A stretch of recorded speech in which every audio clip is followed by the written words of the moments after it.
મિત્રો યુટ્યુબ દ્વારા એક અપડેટ આવવાની છે, કારણ કે નાના ક્રિએટર માટે બહુ જ મોટી મુશ્કેલી જેવું છે.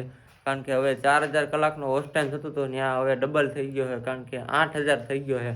અને નાના ક્રિએટરો બહુ થોડાક દુઃખી જેવા થશે, કારણ કે વોચ ટાઈમ હવે ડબલ થઈ ગયો. અને આ નિયમ થોડોક ટાઈમમાં જ લાગુ પડવાનો છે. અને હું નાનો ક્રિએટર છું, એટલે આપણે બ્લોગ બનાવવાનું ચાલુ કરી દીધું છે. થોડોક ટાઈમ તો 15-20 દિવસ તો આપણે એક ધારો બ્લોગ બનાવી અને રોજ આપણે કન્ટેન્ટ બનાવવાના છે. અને નાના ક્રિએટર છે તો આપણે એવું કાંઈ નથી કે 4000 કલાકનો વોચ ટાઈમ હતો, હવે આપણે 8000 કલાકનો નહીં કરી શકીએ. તમારો બધાનો વેમ છે, બાકી આપણે કરવું હોય એટલે 8000 હું તમે 8ના 12 બટન કરી શકો, પણ તમારી મહેનત એવી હોવી જોઈએ જો એવું થાય. અને જો અટાણે વરસાદ જેવું ચાલુ છે અને મારા ઘરમાં આવીને બ્લોગ બનાવવો. જો ધીમે ધીમે ચાટા ચાલુ છે અને ગા માટા પણ આવી ગયા.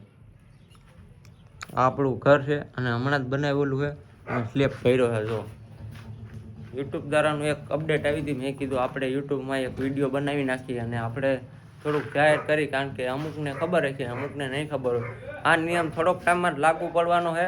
અને જ્યાં 4000 કલાકનો વોચ ટાઈમ હતો ત્યાં હવે 8000 કલાકનો થઈ જાય. એટલે નાના ક્રિએટર થોડાક મૂંઝાશે, પણ આપણે મૂંઝાવાનું થતું નથી. આપણે મહેનત કન્ટિન્યુ કરવાની જ છે. અને આપણે 8000 કલાકનું હોય તો એમાં શું થઈ ગયું, કાંઈ વાંધો નહીં. આપણે મહેનત કરી અને તોય આપણને ધીમે ધીમે થઈ જાય. પહેલાં તો બહુ 4000 કલાકનું હતું તે ઘાયગા બધા કરી લેતા, પણ હવે થોડીક મુશ્કેલી થાય. જો અમારે રૂબી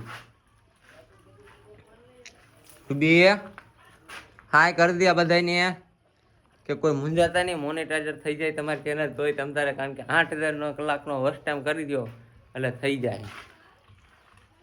તો હાલો હવે આપણે મળીએ બીજા બ્લોગમાં.